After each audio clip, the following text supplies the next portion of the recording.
you already know who it is. It's the one and only Mr. Vega, the Messiah, holding it down for honest assholes. Welcome to another edition of Moment with the Messiah. I want to please excuse me. I look like shit. I was supposed to get my hair cut and face trimmed up, so I'm kind of looking kind of rugged right now, but I still keep it chocolate and sexy. So you already know what it is. Hey, rugged's still sexy. You feel me? And we're gonna try something a little different, because I'm gonna go ahead. You know me, I'm a vision. I have these visions when I do these segments, man. So again, thank y'all for tuning in. Tonight's Moment with the Messiah. Now, I want to make sure I do this right because I don't like messing up people's names. So I want to make sure I do this exactly correct. Tonight, my guest, the one and only MissBeHavin. Hey, that's correct. Oh, okay, for sure. I was like, I mean, I know I don't have it spelled, properly, when you compare it to Webster's dictionary, but I did that on purpose. And I have to make sure I said it right because I was like, man, is it MissBeHavin or is it MissBeHavin? I was like, oh, well, MissBeHavin is MissBeHavin, a whole lot of fun then. And that's what I'm saying. So it really works both ways. So I was like, okay. Potato. I'm gonna take a stab in the dark, But thank you for coming out. It's been a couple weeks, but we here. We did it. We did it. So thank you for having me on your podcast, man. I appreciate it. Thank you. It's off time. Man, thanks for just being here. See, what the thing is with me, I'm give you a little insight. I feel like this interviewing ish is like one of it's my pride and my joy. I love doing what I do. I love interacting with everyone. As you can see, my podcast, my shows, I've had actors, I've had rappers, former and current adult stars, musicians. Like I talk to everyone. That's who I am. That's why I'm on segment. I think that's really what interested me in wanting to do your podcast because it's almost kind of like a Joe Rogan kind of thing. And not to bring up any competition or anything, but he has all these professionals in various different, areas. And I think that was pretty cool. And that's the goal that I want because I feel like I want to do what other podcasts don't do. So if I'm talking to you and I'm having you open up to your fans on a level that you haven't done before, then it's all love. So with that being said, MissBeHavin, you ready to have your moment with the Messiah? I am ready, baby. All right. First question, it's a bonus question. Now, when you first seen the name of this title, the name of this podcast, Honest Assholes, what was the first thing that came to your mind? Oh my God, I loved it. Oh, because here's the thing, and you can ask my husband this. I don't know how to not just be blatantly honest, and many have called me an asshole. See? So it works for me. I loved it because it puts out center stage that you're just here to have fun. You ain't messing around. No holds barred. And, I thought it was pretty cool. Maybe I'll use it for one of my Instagram names one of these days when all my pages get shut down. Hey, listen, that's the shout out right there. That's why I asked that question to a lot of people that come to the show. Like, man, what was your first thought about that? So I really respect that. Thank you because that's exactly what it is. I want you to come on here. I want you to be honest, and you can be an asshole. You know what I'm saying? But we're gonna have some fun. Well, the people that really know me, whether they love me or not, I'm not sure. But the people that really know me know that I don't know really how to even have a thought that comes in my head that does not come out my mouth. And I'm not really good at tiptoeing around issues. I just kind of say it like it is and, let the crumbles fall where they may. And you said in your bio that you can be a smartass. Oh, is there a PhD in it? Because I do it really well. So for those that don't know who you are, just give like a quick introduction of who MissBeHavin is. What does she do? What does she stand for? This is your moment. So just flood the internet. This is my moment. Well, I am a content creator, but it's something that I've done after I finished a lengthy career as a math teacher. I don't know. Did I tell you that? I can't remember if I did. It's in my bio, and it's part of Okay. the next question. So we got this. We got it. Okay. So for 22 years, I taught math, and it came time for me to make some decisions about whether or not I was going to continue or quit work and travel with my hubby. And I chose to quit work and travel with my hubby. And we are just having a blast, but I'm very ADD and I have to be doing something all the time or I'm going to get bored and get into trouble and probably charge up some credit cards or something. I don't know. And so I knew that, when I was no longer working a full-time structured career, I was going to have to find something. So I've always loved having my photo taken, love lingerie. And at my core, I am a very sexual being. And I love to be naked. So why not do OnlyFans? And, the other contents, the other platforms besides that. So I've been doing this for about 3 years, having a blast. And that's about it. We travel. I just got back from a trip to Alaska. I don't know if I told you that. I think I've seen that. Yeah, I think in the story. Yeah. I tried to do a photo shoot in my duck boots and my camouflage jacket and my toboggan. I'm not sure I was able to make it look sexy. But that is like a super like transition right there, because I think I've seen that on the news. I've seen a porn star by the name of Ebony Mystique. She was a RN. She was a nurse, and she made a transition to becoming a adult creator and doing the OnlyFans thing. Right. She said she's made more money than she's ever did in the nursing field, like so much. So when I seen that in your bio, I was like, damn, from a teacher, and I'm like, that's a transition right there. So for your fans, and when you're making your content, like, have you took some of those like teaching aspects like to like fetishes when it comes to making content? I've done the role play. I am a natural born teacher, and so I can't not. And I'm also I'm an alpha female, and so I can't. It's just not in me to sit by and let other people do the work, And so, especially if people aren't doing that work, so.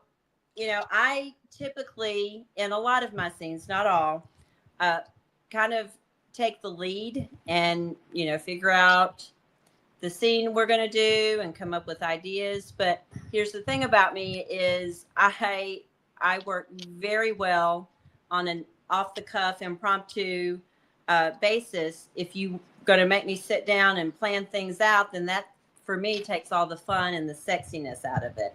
So, So I have done some role plays as a teacher, and in all honesty, I don't really advertise the whole teacher part that much. It's not that I try to keep it a secret by any means, but because I've had some of my students subscribe to my page. I was good. I literally had a student that I did not even teach. Oh my goodness. Subscribed to my page, and he immediately sent me a message and says, "Hey, Miss So-and-so," and he used my real first and last. That's wild. Name. He listed the school that I taught at, the grade that he remembered me, and he wasn't even in my class.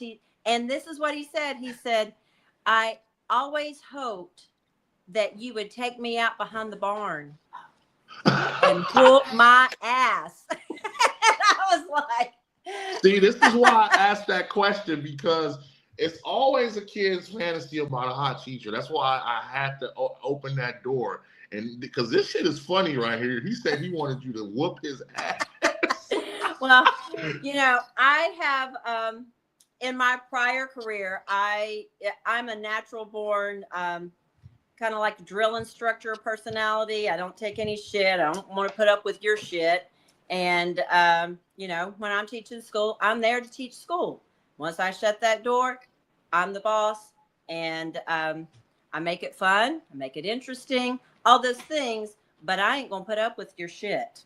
And so I wasn't necessarily people's favorite teacher. I wasn't necessarily considered hot because a lot of them were intimidated by me and or scared of me, however you want to look at it.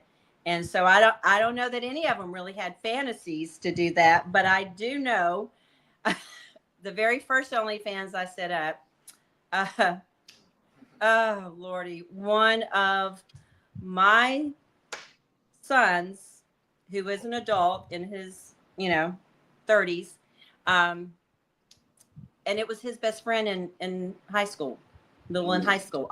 And that kid has grown up at my house. My kid has grown up at his house, at the lake house, at the beach, whatever it is. I mean, they spent a lot of time together. And not only did he sign up for my page, but he bought a video. He wasn't playing. Oh Lordy, you was like Miss Johnson to him. I was shocked. And here's the thing. Here's how I knew it was him. He used his real first and last name, his real picture for his profile picture. I mean, damn, he let it be known that he was watching you. I guess so. But that was my very first page, and it freaked me out a lot. It's one thing to have one of my prior students sign up, but it's another thing for that student to be your son's best friend. And at that particular time, that son of mine, neither one of my sons at that particular time was aware that I had started an OnlyFans, because I thought I would only do it a couple of months and, wouldn't be successful and I'd be shutting it down. So. Man, that's you knew know. Your calling. It was your calling, obviously, because you got good at it. Well, there's a few things I'm kind of natural at. I'm sure. I see your Twitter. So I try to keep my Twitter tame compared to a lot of ladies, but man, Twitter is a whole nother world. I was shocked, and I really, when I started all this, I'm older, and so our form of social media that I always stayed on was Facebook. Never really set up an Instagram, Snapchat. Never started a Twitter account or anything like that until I started doing this. And I had no clue that, you got all this free porn on Twitter. Man, it's like, it's a whole nother world. Now, but I tend to believe that there's some things that you just don't want to give away for free. Exactly. Because at the end of the day, it's a business. Absolutely. And for those that want it for free, that's fine. Go get it somewhere else. That's okay. There's enough for everybody. Everybody. Now, you opened up this door, and it's a part of your bio. Now you said, because you brought up your son's friends. Now, when you sent me that bio, this is how I came up with this question I gotta ask. Okay. So how did some of your friends typically respond when they found out what you do? Well, I discovered that many of them were not true friends. Yeah. I had a group of girlfriends that, where I live, after I left my job in their area, we had moved to a beach town, a tourist town. And of course, that's when everybody comes out of the woodwork wanting to come visit you. But my girlfriends, they came and was treated always to great trips, great vacations, days out on the boat, hanging out at the beach, homemade margaritas, the whole 9 yards. And so we were really tight. And some of those people have chosen not to be friends with me anymore. So I don't really consider them to be true friends. They say that the older that you get, if you look at your friend circle, it gets smaller and smaller. Facts. And that's not a bad thing. You know, Oh, not at all. that is not a bad thing. You know, weed out the people that don't appreciate. And here's the thing. Oh my gosh, this is the thing. My entire life, pretty much, but especially my adult life and my entire friendship with all of those ladies whom I love dearly. It's not that I don't, but I do. I try my best not to judge others. I'm sure I'm guilty of it at times. We all are.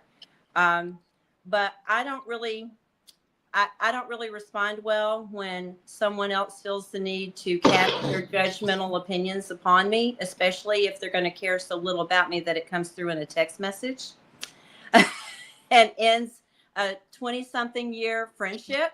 Mm.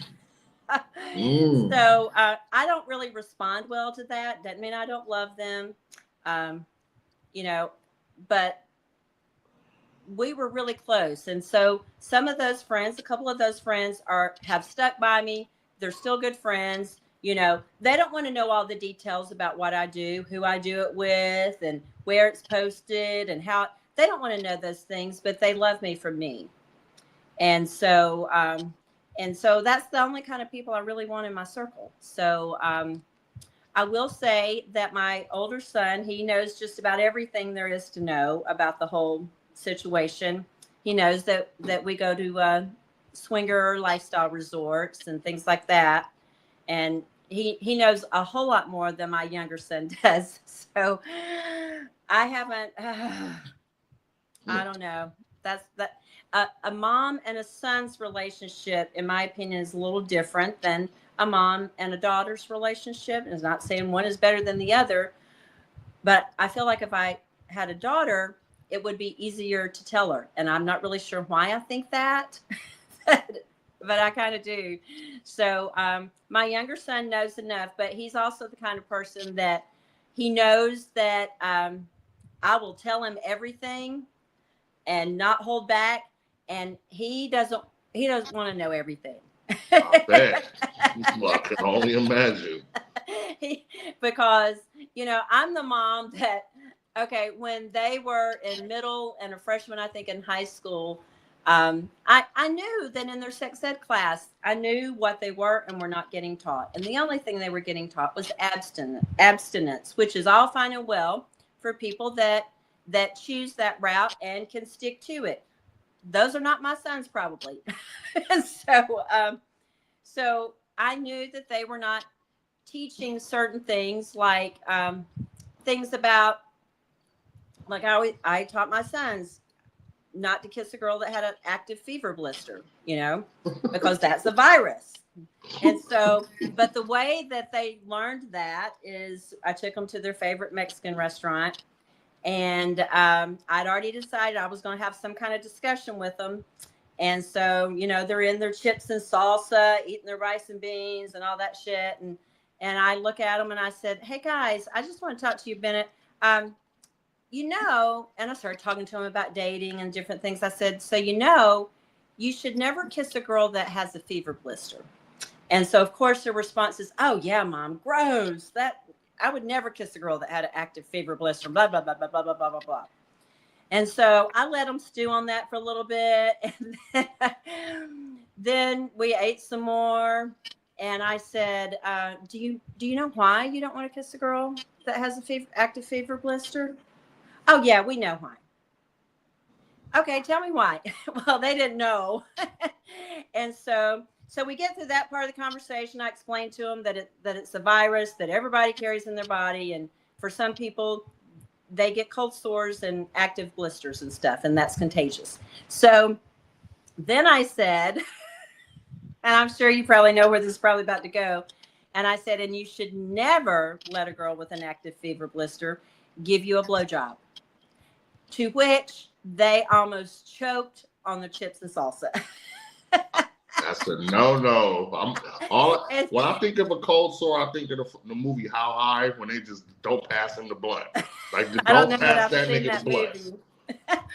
But it was funny because, at first when I said you should never let a girl with a fever blister give you a blowjob, they tried to act all cool, like they know it all, right? And so they're like, "Oh, yeah, we know. Mm-hmm, yeah, mm-hmm." So I let nothing but dead silence go on for the next, I don't know, 5-10 minutes. You can hear forks scraping against the plate and shit like that. And finally, one of them looks up and says, "Now, why shouldn't you do that with someone that's got a fever blister?" I'm dead. So of course I finished the conversation, but that's how that's how blatantly open, pretty much honest I could have been in that situation. And they've chosen to forget that, because whenever I ask them if they remember it, they don't. Awesome. But I was trying to tell you how I own up to my own shit for the most part. But the girlfriends that I'd had forever, I had told them for years. I mean, I was the sex expert in our group. I had told them for years that I'm a hoe. It was, I mean, it was common knowledge. She's a hoe. She's a hoe. I'd make jokes about it. They'd make jokes about it. I'm a hoe. And I enjoyed it. And so once I told them some of my, stories, they agreed with me. I probably was a hoe in college, at least. Hey man, them college years, man. And so it's just amazing to me how for years we've made jokes about that. I've told them that. We've had very open sex discussions and things like that. And they've asked me questions too. It's not that they haven't. But then as soon as they know that I'm doing something like OnlyFans, all of a sudden, she really is a hoe. And I don't want to have anything to do with that. So, and people gonna judge. That's just what it is. Thing Yeah. I learned about that, especially in you guys' industry. People gonna judge. That's why every person that's been on my show that's in that field, it's always something different. It's always a different story. Oh yeah. So. Oh yeah, and that's okay. People are gonna have their opinions. They're gonna judge all these things. And we all have opinions over everything, but it's not something I was going to end a 20-something year friendship over, Yeah. And, but you keep doing your thing, you know what I'm saying? Because you obviously are. Now, this is one of those questions, because it's like free promo for you, because you have a big following. You have like a lot of like followers, So I gotta ask you this. Please do. Do your fans like request, like when you're making content? Do your fans like request you to do like anything like that involves like toys or shit like that? Oh yeah, especially when they want me to make a custom video for them. Once I quote them a price for a custom video where I've got to say their name and things like that, and it makes it difficult for me to ever reuse that video, the price goes up. But oh yeah, because at the end of the day, it is a business, and I do want my subscribers to be happy with the very small, minuscule amount that I charge for my page and for my content. But I want them to be happy, because at my core, I'm also a pleaser. I want to make those that I look up to and respect, and those around me. I don't want them to be angry at me or disappointed in me and things like that. And I feel the same way about my subscribers and about my fans. And, so yeah, they'll say, "Oh, can you do a cream pie video for me? And can you say my name? And can you, do other things with the cream pie afterwards?" And, things like that. And we kind of negotiate, and I'll say, "Oh, I'm not going to do that," or whatever. I don't think I've ever really said no, except for one time, I think. When it comes to urine content, Oh no! I kind of draw a line there. Yeah. Oh no! Oh no! I kind of draw that line there. And so I've only had one person ask that. And here's the thing. I know that that's a very acceptable fetish in some cultures. And so it's not that I'm judging it. I'm just choosing that that's not something I want in a technological permanent record somewhere that people can pull up 20 years from now. So, Good and choice. the other thing that I've been asked to do that is a huge no-no for me is race play. That's a big no-no for me. Not doing it. That's you're gonna have to do another moment with the Messiah with that one. That's a whole different That's a whole different conversation with soapbox, that. isn't it? Yes. Now, since we getting ready to wind down, this last question, because I really feel like you've been opening up to your fans, especially with that last question. So you hear that, fans? If you go and subscribe and all the requests, she basically told you what not to ask for. That's right. So you know what I'm saying? So that was some promotion for your ass. That's right. So what kind of content do you think the world will be seeing for the rest of this year? I think you got a total of 6 months, from you gotta fuck the summer up, and then you gotta get ready for the fall. So what's popping? Well, I'm going to be honest, and some of the things I've noticed in the industry is I kind of feel like that porn is kind of going kind of more old school. And I feel like some of it is taking a more sensual, seductive approach instead of just pound, pound, pound, pound, pound town, Yeah. And I think I see a lot of creators that used to say no to me because I mainly film with women. I have a lot of creators that used to say no to me because they would say, their girl content doesn't sell. And that's all fine and well. Maybe it doesn't for them. And that's all fine and well. But some of those same creators are now sending me messages when, a year ago, they were saying no. So I almost think that, and, there's been some HIV scares in this industry just within the past 2 or 3 weeks. Cool.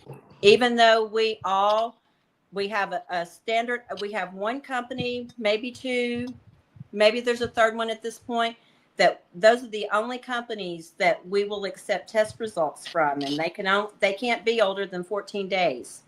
And so we take the testing extremely seriously, and it costs money, but it's the peace of mind that it gives all of us to allow us to work in a more professional manner in a field that's not really considered professional. And so I have a feeling that may be having an impact on some creators to do things that are less fluid swap and less penetration. And so I'm getting messages now from other females that want to film with me that were telling me no before. So you got a lot. I think there might be a little softer approach, a more storyline, seductive, that's not so corny in some respects. Okay. So you got a lot coming. A lot coming. Well. And I personally, one of the things that I love to do is sensual massage. I'm not professionally trained in it or anything like that. But, somewhere along the lines of Nuru, where you massage with your entire body, I do quite a bit of that content. And I would love to see more of that because to me, it is so sexy. Oh, so sexy. Oh, spicy. It is spicy. So I gotta ask you, since we're getting ready to wind down, do you feel like you had a good moment with the Messiah tonight? I had a phenomenal moment with the Messiah, even though it is way past my bedtime here. And I have to tell you, I chose to wear, this is a nightgown. This is a Honey Burdette chemise gown. Man, hey, you rocking it. And I thought, well, it's bedtime. I'm gonna put a gown on. Hey, I'm not complaining. Thank you. But I got to tell you, I hope you invite me back because I really have enjoyed our conversation, and I would love to talk more because I am a talker. I don't know if Hey, you noticed that. Hey, listen, we're gonna run it back. I really feel like this was dope. So you already know. I want to thank you for coming out. Shout out to Mrs. B. Haven Thank you. coming Thank you so out. much for having me on your podcast. Definitely. This is live streaming. It's Thursday, 7 p.m. Mr. Vega, the Messiah, MissBeHavin, honest assholes. Let's get it. It's a wrap.